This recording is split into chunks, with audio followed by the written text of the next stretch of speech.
Hello and welcome to our Monday noon ride, Monday being our special day for miracles.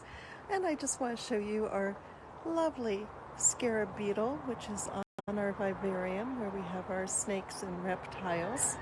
And we're just starting to show you that today.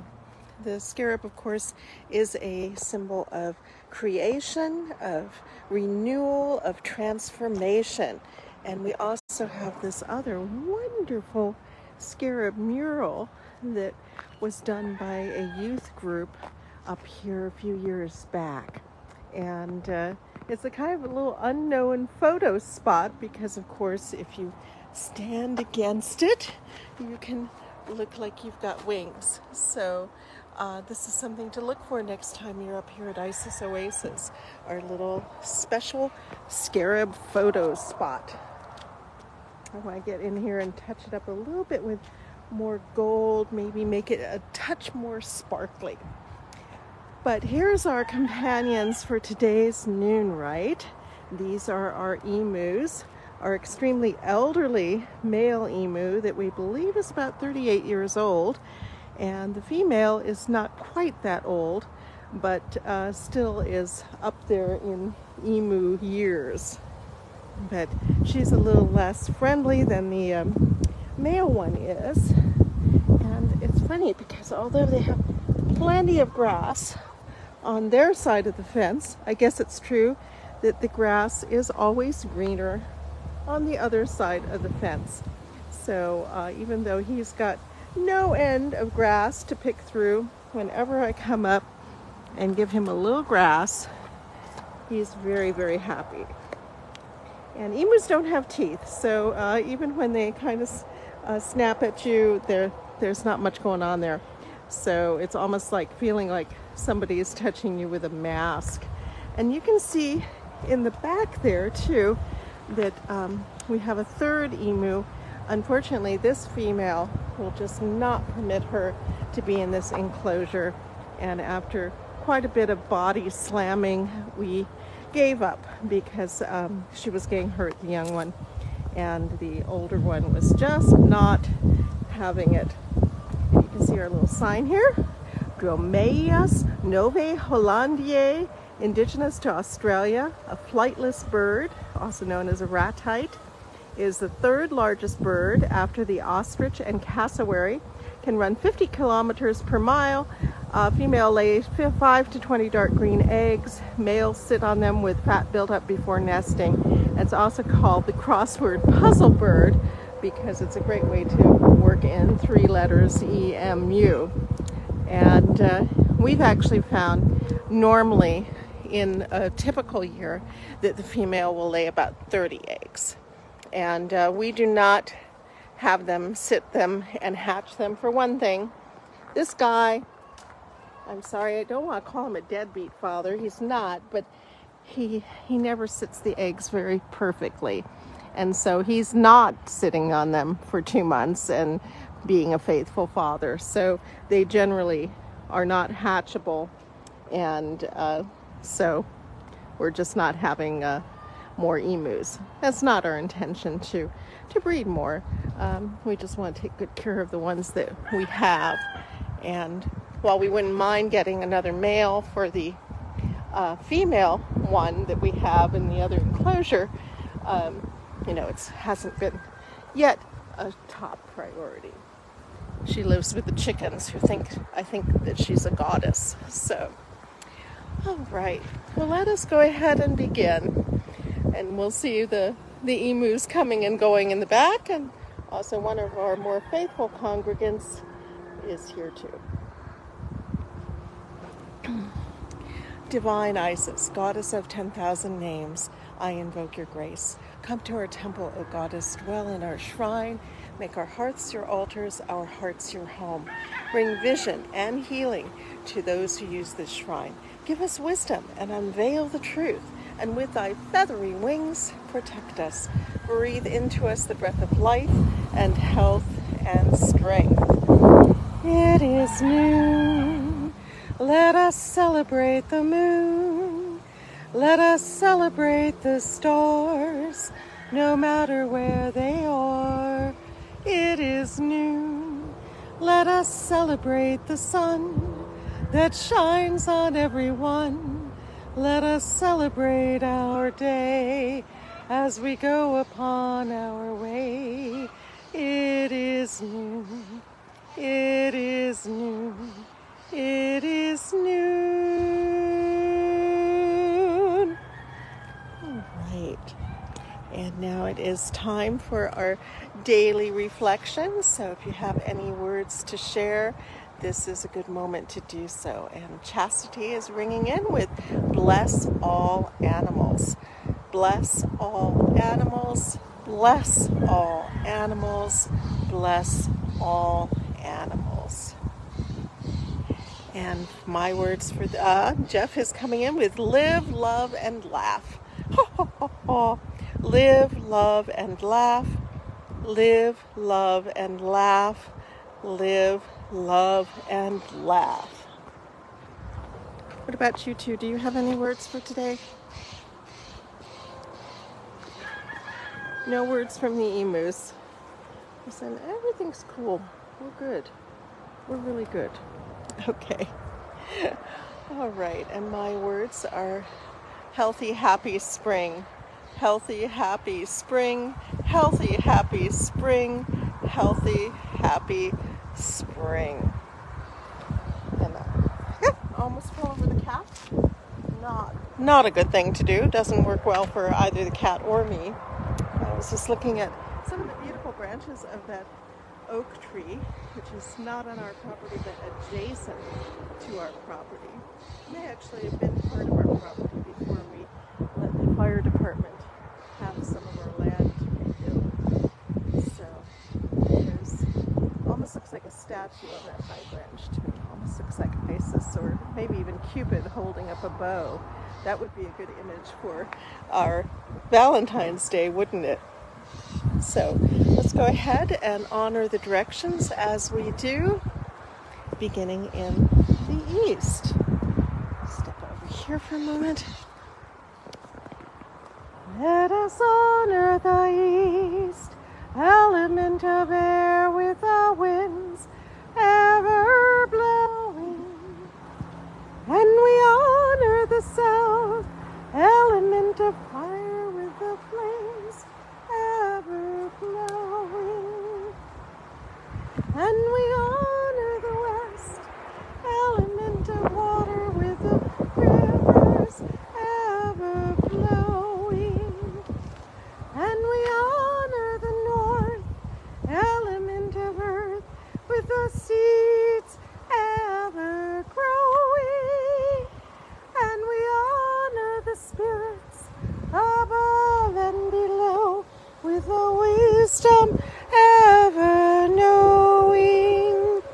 And we honor our bodies both without and within with a love forever showing.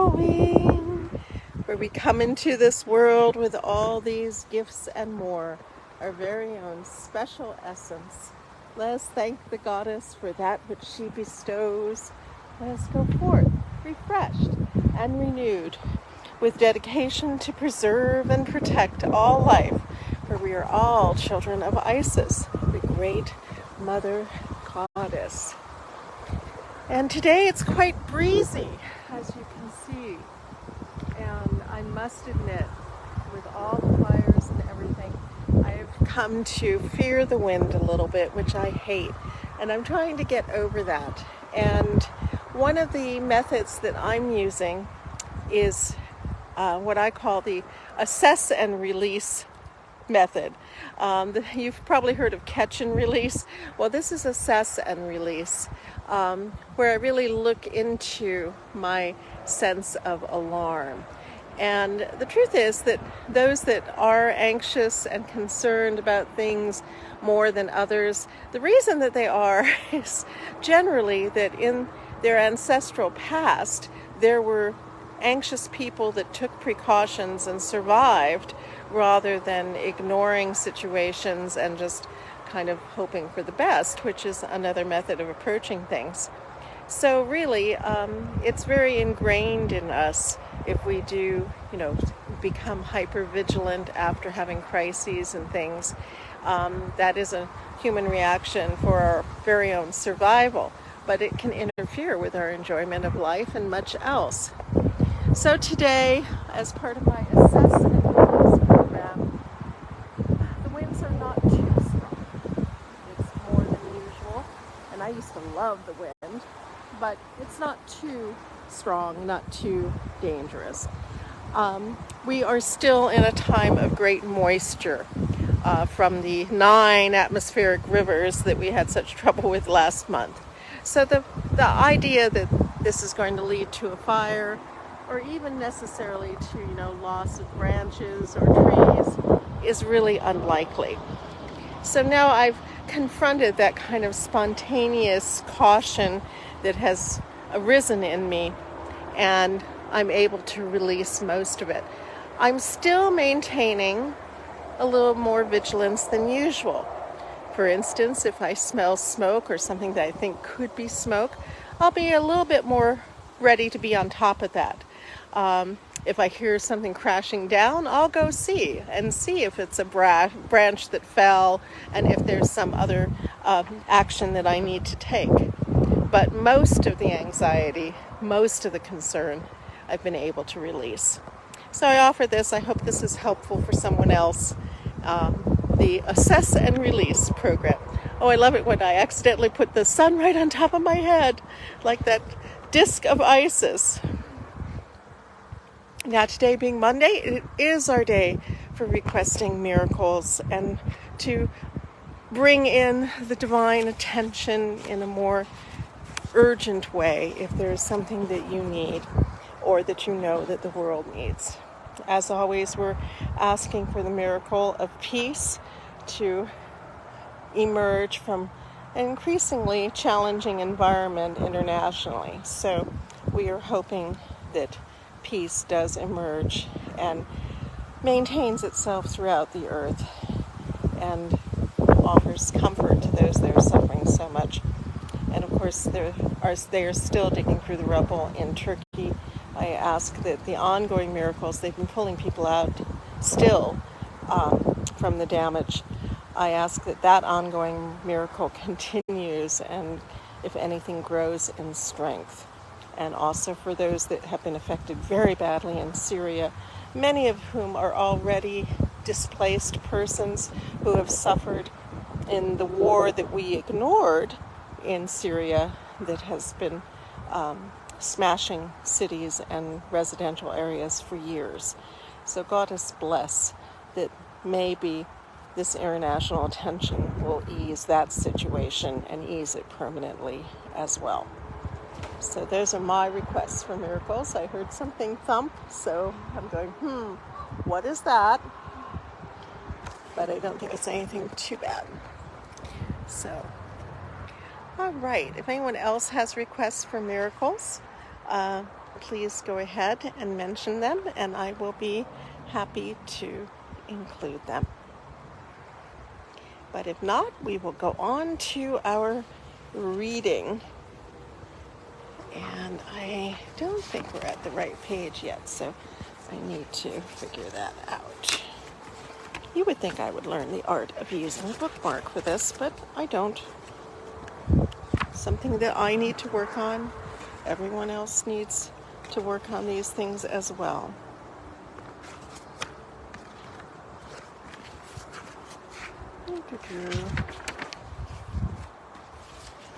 I believe we've done that one. I believe we've done that one. Are we really getting this close to the end? I think so.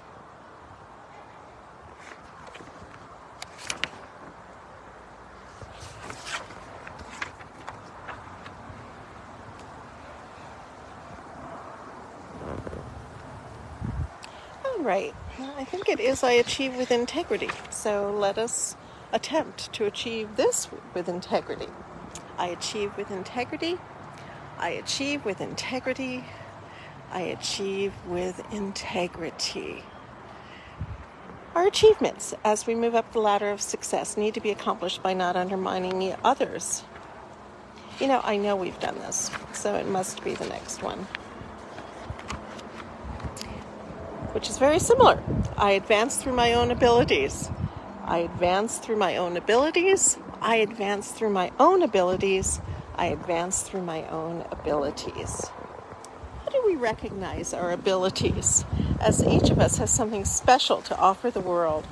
So many are misplaced in jobs that they do not enjoy. Look deeply within you to discover what your abilities are and attempt to move toward the possibility of utilizing what you were born to be engaged in. When you do the work you love, you will be successful. Perhaps not financially, but certainly in your quality of life. There are some that may have to start at the bottom, and if they stay with it, they will move up in the world. Know you have the potential to advance and move to the top of your field. It is up to each of us to focus on what it is we can succeed with that is realistic. Find your skills and stick to what it is you can do well. This does not have to be what is called a white-collar job, but no matter what job is yours, do it well, and you will be rewarded and will advance no matter how hard it might be in our society today. We all have a place in the natural order of our civilization, so find how you can best fit in. Is there anything else that we should attend to? Oh, Jeff has a miracle of releasing our cares into the wind. Yes, let them blow away and be dissipated in the divine energy of air. As always, we give great thanks to our foundress, Lady Lorianne Vanier, for all that she put into our hands to continue, and to all of our teachers, among them Lady Olivia and Lord Strathlock and so many others. We give our thanks and ask their blessings. And to the gracious goddess Isis, in whom all things are possible, we give our special thanks and ask her blessings. And for each and every one of us, for all that we do, both here and in the world, may our efforts be blessed, may our results be abundant, and may we go forth from this rite refreshed and renewed. I hope you all have an excellent week, filled with what you need, filled with what you want to aspire to, filled with all good things. Goddess bless.